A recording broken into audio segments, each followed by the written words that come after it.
المنتخب العراقي الآن سوف يذهب إلى ملحق كأس العالم إذا سجل الهدف الآن خالد عيسى. خالد جول!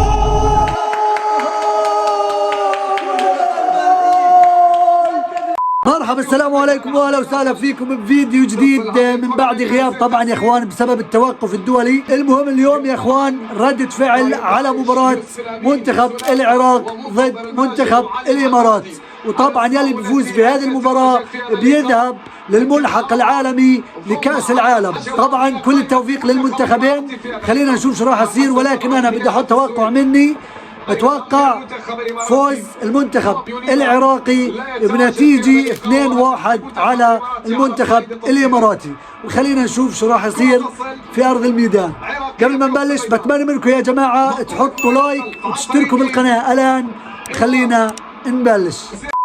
طبعا يا جماعة أنا ما حبيت أبين لكم شو صار في بداية الشوط الأول، لأنه لحتى الآن ما دخلوا أهداف، وأغلب الفرص للمنتخب العراقي أسود الرافدين على المنتخب الإماراتي. حارس المنتخب الإماراتي يا جماعة مبدع، إجا عليه 3-4 فرص وتصدى إلهن، وطبعا برضو يعني المنتخب الإماراتي إجت له كم فرصة ولكن ضيعها للأسف. بالنهاية كل التوفيق للمنتخبين. خلينا نشوف شو راح يصير. حاليا يعني عدى 32 دقيقة يا جماعة، كلهم بس فرص، وانا توقعي زي ما قلت لكم 2-1 للمنتخب العراقي. اوف اوف ضيعوها، وتسلل كمان. فرصة جميلة للمنتخب الاماراتي لدقيقة 34 يا جماعة. والله الوضع يعني الشوط الاول شكله راح ينتهي تعادل 0-0. على الشوط الثاني ممكن يكون فيه هدف لواحد منهم، بس مش عارف لانه الاثنين ضاغطين على بعض. يعني توقعت انا بصراحة ايمن حسين يا جماعة يدخل هدف، ولكن لحتى الان ما في اهداف منه ولا حتى فرص. طبعا زي ما بتعرفوا يا جماعة مباراة الذهاب بين المنتخب العراقي والإماراتي انتهت تعادل إيجابي 1-1، والآن حاليا في مباراة الإياب الشوط الأول شكله راح ينتهي برضه 0-0،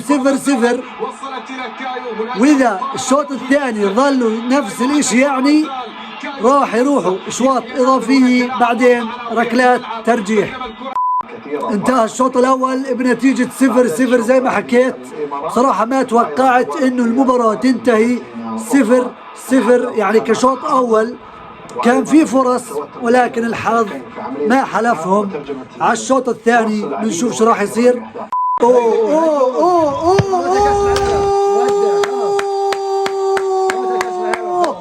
اوه جول المنتخب الاماراتي يا اخوان. هدف جميل مباغت. اوف لدقيقة 51 يا جماعة، ما في فار، بيحتفلوا يا اخوان. الهدف الاول للمنتخب الاماراتي. تخيلوا هذا الهدف ممكن خلص يطلع المنتخب العراقي للأسف. خلاص محلى فرحتهم، مبسوطين على الهدف. يا الله والله هدف غدر الحارس، حتى الحارس راح هناك والجول هناك. يا الله تخيل عن جد المنتخب الاماراتي الى ملحق كأس العالم، طبعا على ارض العراق امام جمهور المنتخب العراقي. هل كان فيها تسلل ام لا؟ يلا شوف. اوه جول يا جماعة، انحسب الهدف. والان اول هدف للمنتخب الاماراتي على العراق لدقيقة 53. صراحة توقعت ظل تعادل ويلعبوا ركلات جزاء، ولكن ما نعرفش راح يصير. العراق ممكن تشد حيلها وتسجل هدف. خلينا نشوف شو راح يصير يا جماعة. شو ولعت. اوف المنتخب الاماراتي ولعها يا جماعة. سجلوا الهدف الاول وبلشوا بالفرص. الفرصة الثانية اجت بالعارضة، طالت بيو خلعها. اوف العارضة من فوق ورجعت. كان هدف عن جد، العارضة منعتهم من تسجيل الهدف الثاني يا اخوان، وكان راح ينتهي امل المنتخب العراقي. يا باي المنتخب الاماراتي قلب في الشوط الثاني، قلب، ولكن هل ممكن يصير شيء؟ وينكو يا اسود الرافدين؟ الاسد نايم بين ارضه وجمهوره وفي ملعبه كمان. وينكم يا العراق؟ وين المنتخب العراقي القوي اللي كان يسجل اهداف؟ ايمن حسين وينك يا ايمن؟ بدنا نشوف اهدافك يا ايمن حسين. الله! اوف! اوف! جول! يا الله! العراق وسود الرافدين، الهدف الاول على المنتخب الاماراتي. تعادلوا يا جماعه، قلت لكم لازم العراق يسجلوا هدف، لازم العراق يسجلوا هدف مشان تحلو المباراه. اسود الرافدين هذول، اسود الرافدين سجلوا هدف اسطوري اسطوري. ايوه هيك ولعت 1-1 النتيجه دقيقه 66. حتى اللاعب تصوب شكله، سجل الهدف وتصوب. اوبا خبطت بقي، استنى شوي، بقي خبطه هم دخلوها في حالهم. طبعا كل التوفيق للاثنين، انا بالنسبه لي عادي اي حدا يفوز، الف مبروك له، ولكن العراق مستحق انه يسجل هدف. اسود الرافدين هذول يا جماعه فلازم يسجلوا اهداف. هنا في البصرة أحلام العراقيين رجعت لهم يا إخوان. الجمهور العراقي في المدرجات مولعها طبعا حاليا، بما أنه سجلوا الهدف أو هدف التعادل الآن حاليا يا جماعة لدقيقة 80. يعني بصراحة الوضع صار خطير بالنسبة للمنتخبين. أي هدف بدخل واحد منهم بيروح للملحق والثاني بيودع المونديال. العراق، العراق يا الله ضيعوا فرصة اسطورية لحاله عليها منفرد، ورجعت الآن للمنتخب الإماراتي. هل ممكن يفعلها الإمارات؟ الإمارات جول! يا الله تسلل! يوه ولك شو من هدف محقق كان للمنتخب العراقي، وترجع بعدين ضيعوها وبترجع هجمة مرتدة للمنتخب الإماراتي بيسجلوها هدف جدا أسطوري. ولكن التسلل قال لهم لا، تسلل هدف رهيب. يعني كان راح يفوز حرفيا لولا التسلل طبعا. والمنتخب العراقي شو هالفرصة اللي بتضيعوها؟ اوف سويها زي ميسي هيك من فوقيه باش تخلعها في رجله للحارس. يا زلمة حرام عليكم. كل الجمهور بيطلع، كل المدرجات عراقية واكيد في اماراتية، وكل التوفيق للجهتين. اللي بيستحق راح يفوز بالنهاية. حط الحكم وقت اضافي 10 دقائق، يعني بيقول للمنتخبين بس دخلوا هدف مشان تنتهي المباراة، وحاليا عدى 3 دقائق ظل 7.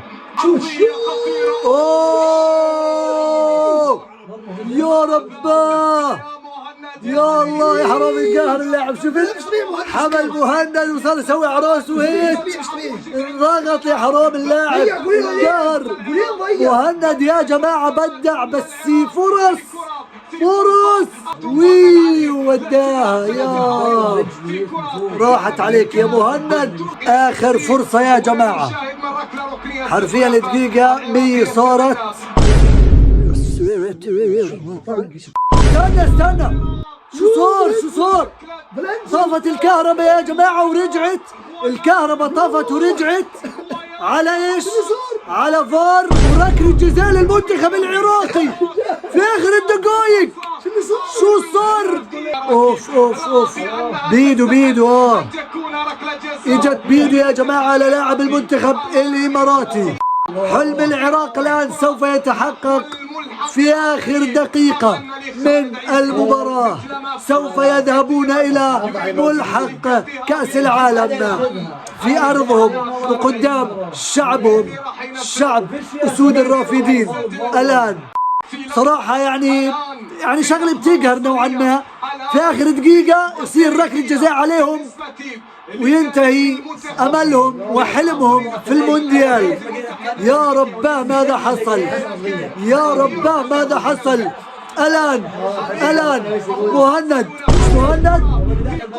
اوه لا مش مهند يا جماعة، هذا شملاوي اللاعب. يا رباه المنتخب العراقي الآن سوف يذهب إلى ملحق كأس العالم إذا سجل الهدف. الآن خالد عيسى، خالد جول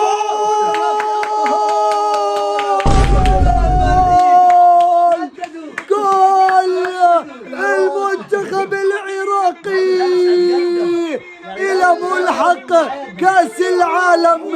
نعم فعلوها أسود الرافدين يا جماعة، فعلوها في آخر ثاني من هذه المباراة. الفرحة